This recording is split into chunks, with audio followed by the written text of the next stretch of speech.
Welcome back media Chhattisgarh. चलिए देखते हैं छत्तीसगढ़ की 25 फटाफट बड़ी खबरें। साथ ही डेली खबरों से अपडेट रहने के लिए चैनल को सब्सक्राइब करने के साथ वीडियो को लाइक करें।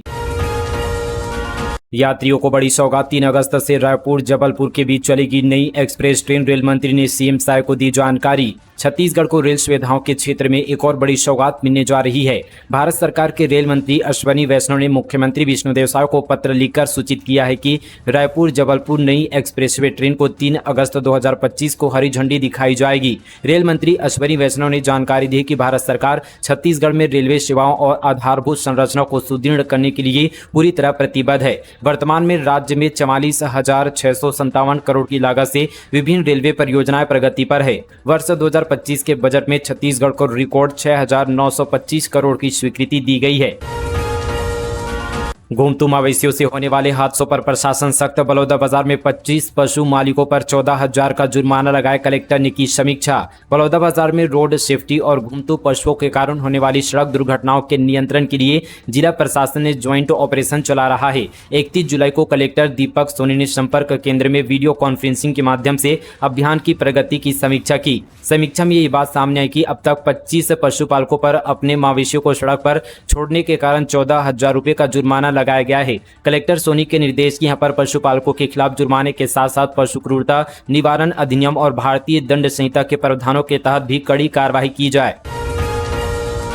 प्रदेश में स्वास्थ्य सेवाओं को मिलेगी मजबूती। 3 विशेषज्ञ चिकित्सक और 20 चिकित्सा अधिकारियों की संविदा नियुक्ति। स्वास्थ्य मंत्री के निर्देश पर एनएचएम ने जारी किया आदेश। मुख्यमंत्री विष्णुदेव साय के निर्देश में प्रदेश में स्वास्थ्य सेवाओं को सुदृढ़ करने तथा इनके प्रभावी क्रियान्वयन के लिए आवश्यक मानव संसाधन की उपलब्धता सुनिश्चित करने हेतु राष्ट्रीय स्वास्थ्य मिशन के अंतर्गत संविदा पदों पर विशेषज्ञ चिकित्सकों एवं चिकित्सा अधिकारियों की नियुक्ति की गई है।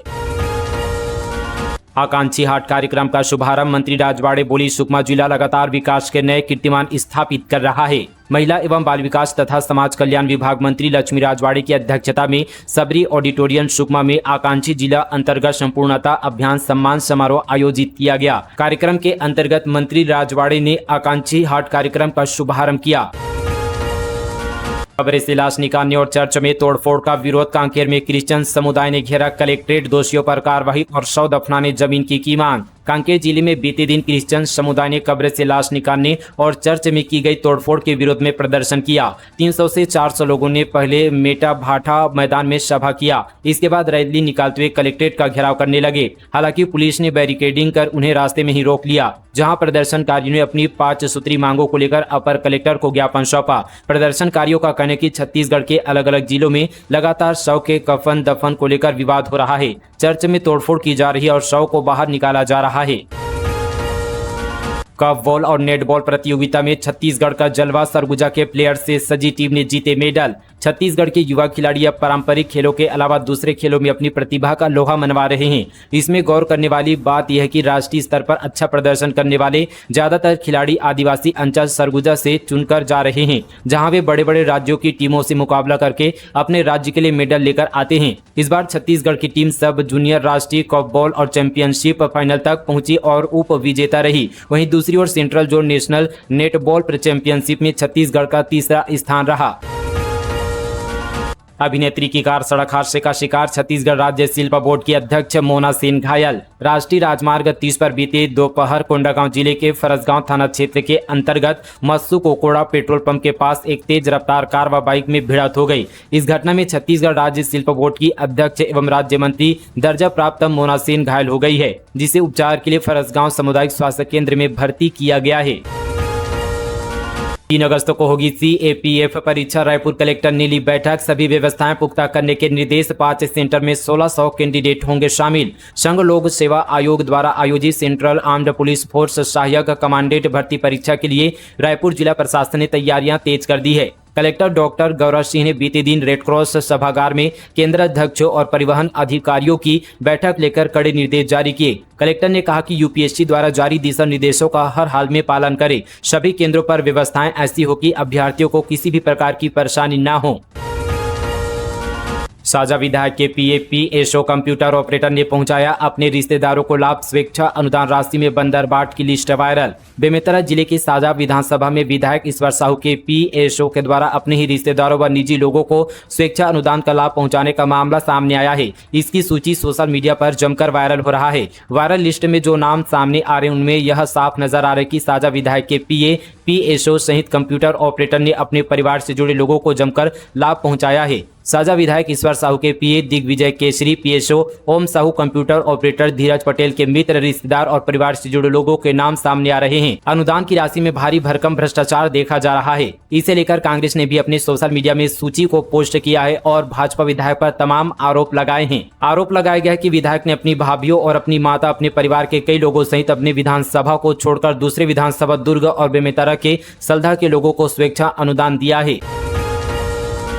नीला ड्रम, बदबूदार पानी और उसमें कीड़े। रायपुर की फैक्ट्री में ऐसे तैयार हो रहा पनीर। राजधानी के भाटा गांव इलाके में नकली पनीर बनाने वाली फैक्ट्री पर खाद्य सुरक्षा विभाग की टीम ने छापेमारी की है। इस दौरान करीब 700 किलो नकली पनीर और मिल्क पाउडर जब्त किया है। पनीर को मिलावटी वनस्पति तेल, सस्ता मिल्क पाउडर और खतरनाक केमिकल से तैयार किया जा रहा था। यह मिलावटी पनीर शहर के कई होटलों, मिठाई दुकानों और डेयरी में सप्लाई किया जा रहा था। फर्जी आर्किटेक्ट के नाम से 400 नक्शे, 150 लेआउट पास। बिलासपुर में 2015 से अब तक घोटाला, विभागीय जांच में पुष्टि। अब ईओडब्ल्यू कर सकती है जांच। बिलासपुर जिले में नक्शा और लेआउट घोटाला हुआ है। नगर निगम और टाउन एंड कंट्री प्लानिंग के कुछ अधिकारियों पर आरोप है कि फर्जी आर्किटेक्ट के नाम से 400 से ज्यादा नक्शा, 150 से ज्यादा लेआउट पास करवा दिया है। ये खेल पिछले 10 साल से चल रहा था। विभागीय जांच में आरोपी अधिकारियों के खिलाफ गड़बड़ी की पुष्टि हुई है, जिसके बाद विभाग जल्द ही कानूनी कार्रवाई की तैयारी कर रहा है। 3 महीने से नहीं मिला वेतन, आक्रोशित मजदूरों ने कंपनी के खिलाफ किया अर्धनग्न प्रदर्शन। दुर्ग जिले के नगपुरा क्षेत्र स्थित struck right metal building system private limited में काम करने वाले सैकड़ों मजदूरों ने 3 महीने से बकाया वेतन और सुरक्षा उपकरणों की मांग को लेकर बीते दिन मोर्चा खोल दिया। इस दौरान मजदूरों ने अर्धनग्न होकर कंपनी गेट के बाहर जोरदार प्रदर्शन किया। जानकारी के अनुसार यह कंपनी बोरई रोड पर नगपुरा शनि मंदिर के पास स्थित है, जहां ब्रिज निर्माण कार्य के लिए स्ट्रक्चर तैयार किए जाते हैं। मजदूरों का आरोप है कि पिछले 3 महीनों से वेतन नहीं दिया गया है और बिना सेफ्टी शूज, हेलमेट और अन्य आवश्यक उपकरणों के ही जोखिम भरा काम कराया जा रहा है।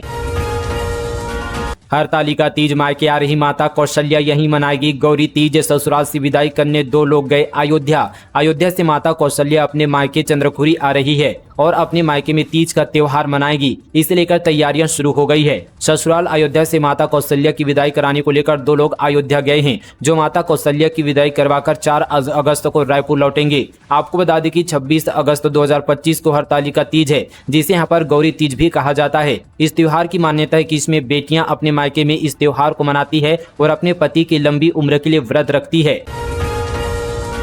यूनिवर्सिटी की परीक्षा में कई छात्रों को मिले शून्य, स्टूडेंट्स ने किया घेराव। बीसीए में 90% छात्र फेल। गर्ल्स कॉलेज की 363 छात्राएं अंग्रेजी में अनुत्तीर्ण। संत गहिरा गुरु यूनिवर्सिटी के परीक्षा परिणाम में गड़बड़ी का आरोप लगाकर बड़ी संख्या में छात्र छात्राओं ने यूनिवर्सिटी परिसर में पहुंचकर विरोध प्रदर्शन किया और कुलपति को 3 सूत्री मांगों का ज्ञापन सौंपा। छात्रों का आरोप है कि परीक्षा में गलत मूल्यांकन किया गया है, जिससे कई छात्रों को शून्य अंक मिले हैं। गर्ल्स कॉलेज की बात करें तो वहाँ की 551 छात्राओं में से 363 छात्राएं अंग्रेजी सब्जेक्ट में फेल हो गई है। इस पर यूनिवर्सिटी के कुल सचिव ने छात्रों को आश्वासन दिया कि 10 दिनों के भीतर उत्तर पुस्तिकाओं की दोबारा जांच कराई जाएगी।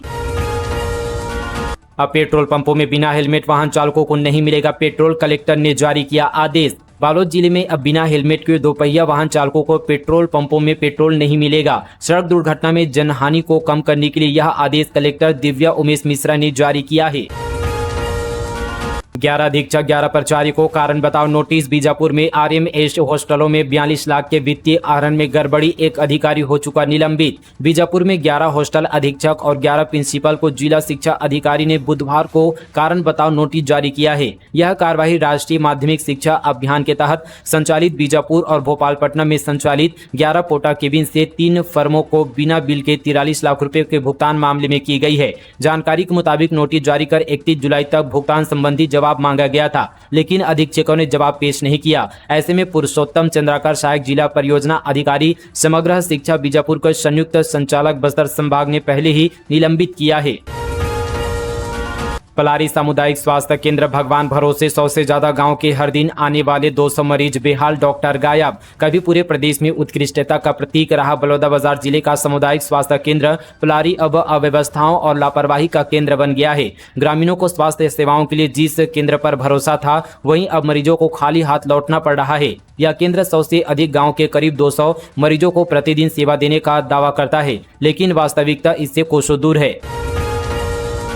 3 अगस्त को रायपुर के गुड़ियारी से निकलेगी भव्य कांवड़ यात्रा, मुख्यमंत्री शायद दिखाएंगे हरी झंडी। पश्चिम क्षेत्र के विधायक राजेश मुनत रविवार को कांवड़ यात्रा का आयोजन करने जा रहे हैं। सावन महीने में कांवड़ यात्रा का आयोजन पिछले 3 सालों से किया जा रहा है और यह कांवड़ यात्रा के आयोजन का 4था साल है। अभी तक रायपुर पश्चिम के लोग ही इस कांवड़ यात्रा में शामिल होते थे, लेकिन इस साल 70 वार्ड के जनप्रतिनिधि के साथ ही आम जनता भी इस कांवड़ यात्रा में शामिल होंगे। छत्तीसगढ़ में मंत्रिमंडल बीजेपी संगठन का विस्तार, जल्द 2 मंत्री समेत नई कार्यकारिणी बनेगी। 7 मोर्चा, 30 प्रकोष्ठ अध्यक्ष और 2 प्रदेश महामंत्री की होगी नियुक्ति। छत्तीसगढ़ में कैबिनेट विस्तार और बीजेपी संगठन का विस्तार एक साथ होगा। बीजेपी नेताओं ने इस ओर संकेत दिए हैं। इस बीच मुख्यमंत्री विष्णुदेव साय ने बीते दिन दिल्ली में प्रधानमंत्री नरेंद्र मोदी और केंद्रीय गृह मंत्री अमित शाह से मुलाकात की। इस दौरान उन्होंने छत्तीसगढ़ में चल रहे विकास कार्यों, निवेश, शिक्षा और स्वास्थ्य और नक्सल उन्मूलन को लेकर विस्तार से चर्चा की। वहीं भाजपा प्रदेश अध्यक्ष किरण सिंहदेव और संगठन महामंत्री पवन शाह दिल्ली रवाना हुए। रवाना होने से पहले किरण सिंहदेव ने संगठन विस्तार को कहा कि दिल्ली में पार्टी की महत्वपूर्ण बैठक होने जा रही है, जिसमें वे हिस्सा लेंगे। इस बैठक के बाद प्रदेश संगठन का विस्तार जल्द किया जाएगा। बीजेपी के अन्य नेताओं ने भी संगठन और कैबिनेट विस्तार जल्द होने के संकेत दिए हैं। बताया जा रहा है कि 20 दिन के अंदर इस पर मुहर लग सकती है। वहीं 2 मंत्री के साथ साथ नई कार्यकारिणी की भी नियुक्ति होगी। इनमें 7 मोर्चा, 30 प्रकोष्ठ अध्यक्ष और 2 प्रदेश महामंत्री चुने जाएंगे। बस्तर ओलंपिक को मिला खेलो इंडिया ट्राइबल गेम्स का दर्जा, रायपुर बिलासपुर में खुलेंगे मेडिकल नर्सिंग कॉलेज। छत्तीसगढ़ को खेल और स्वास्थ्य के क्षेत्र में नई ऊंचाइयां देने की दिशा में एक महत्वपूर्ण पहल हुई है। मुख्यमंत्री विष्णुदेव साय ने केंद्रीय श्रम एवं रोजगार, युवा कार्य एवं खेल मंत्री मनसुख मांडविया से नई दिल्ली में सौजन्य मुलाकात की। इस दौरान बस्तर ओलंपिक को इस वर्ष से खेलो इंडिया ट्राइबल गेम्स के रूप में आयोजित करने की सहमति प्रदान की गई है। यह निर्णय न केवल जनजातीय युवाओं की प्रतिभा को राष्ट्रीय स्तर पर पहुंचाने दिलाएगा, बल्कि छत्तीसगढ़ की पारंपरिक खेल संस्कृति को भी वैश्विक मंच पर प्रतिष्ठा दिलाएगा। छत्तीसगढ़ में सड़क को लेकर कांग्रेस और भाजपा आमने सामने। कांग्रेस बोली 1 किलोमीटर भी सड़क नहीं बनी, डिप्टी सीएम साहब का जवाब। 4,492 करोड़ के प्रोजेक्ट हुए मंजूर। छत्तीसगढ़ में सड़कों के निर्माण को लेकर कांग्रेस और भाजपा आमने सामने नजर आ रहे हैं। कांग्रेस ने आरोप लगाया कि भाजपा सरकार ने बीते 1 साल में 1 किलोमीटर सड़क भी नहीं बनाई है। वहीं उप मुख्यमंत्री अरुण साव ने दावा किया कि पिछले 20 महीनों में 4,492 करोड़ रुपए से अधिक की लागत से 717 सड़कें, पुल और भवन की स्वीकृति किए गए हैं। शिक्षा का मंदिर या मदिरालय, शराब के नशे में स्कूल पहुंचा शिक्षक, ग्रामीणों ने किया वीडियो वायरल। डीईओ ने जारी किया show cause notice. Janjgir Champa जिले में शिक्षा के मंदिर को कुछ शिक्षकों ने अपनी मनमानी का अड्डा बना लिया है। हाल ही में एक शिक्षक के द्वारा स्कूली बच्चों से धान चुनवाने का मामला सामने आया था। अब यहां पर अकलतरा ब्लॉक के अमोरा गांव स्थित शासकीय प्राथमिक शाला में शराबी शिक्षक का आतंक देखने को मिला है, जहां के शिक्षक लोकपाल बर्मन एक तो स्कूल नहीं आते और जब आते हैं तो शराब पीकर ही आते हैं। शिक्षक के इस रवैये से बच्चों को काफी परेशानी होती है और अभिभावकों में बच्चों की असुरक्षा की भावना बनी रहती है। शराबी शिक्षक की करतूत को देखने के बाद लोगों में अलग अलग चर्चा चल रही है और बच्चों के भविष्य के साथ खिलवाड़ करने वाले शिक्षक पर कार्रवाई की मांग कर रहे हैं। अटल बिहारी वाजपेयी की प्रतिमा पर विवाद, गौरेला में भाजपा अध्यक्ष ने कलेक्टर को सौंपी शिकायत, मापदंड अनुसार नहीं होने का आरोप। गौरेला नगर पालिका में निर्माणाधीन अटल परिसर में स्थापित की जा रही पूर्व प्रधानमंत्री अटल बिहारी वाजपेयी की प्रतिमा को लेकर विवाद खड़ा हो गया है। नगर पालिका अध्यक्ष और भाजपा नेता मुकेश दुबे ने इस मामले में कलेक्टर को लिखित शिकायत सौंपी है। दुबे का आरोप है कि प्रतिमा निर्धारित मापदंडों के अनुसार नहीं है। उन्होंने बताया कि प्रतिमा की लंबाई और वजन तकनीकी मापदंडों के अनुसार सही नहीं है। प्रावधान के अनुसार धातु से बनाई जाने वाली इस मूर्ति की लंबाई 7 फीट और पेडेस्टल की ऊंचाई 9 इंच होनी चाहिए। साथ ही प्रतिमा का वजन 810 किलो होनी चाहिए। प्रधानमंत्री मोदी से मिले सीएम साय, 1 नवंबर को अमृत रजत महोत्सव में आने का दिया न्योता। सीएम ने संसद भवन में प्रधानमंत्री नरेंद्र मोदी से सौजन्य भेंट की। इस अवसर पर मुख्यमंत्री ने प्रधानमंत्री मोदी को 1 नवंबर 2025 को रायपुर में आयोजित अमृत रजत महोत्सव में मुख्य अतिथि के रूप में शामिल होने के लिए आमंत्रित किया है। साथ ही मुख्यमंत्री ने प्रधानमंत्री को राज्य सरकार की भावी योजनाओं, विकास की प्राथमिकताओं और जन कल्याण से जुड़े प्रमुख विषयों की भी जानकारी दी।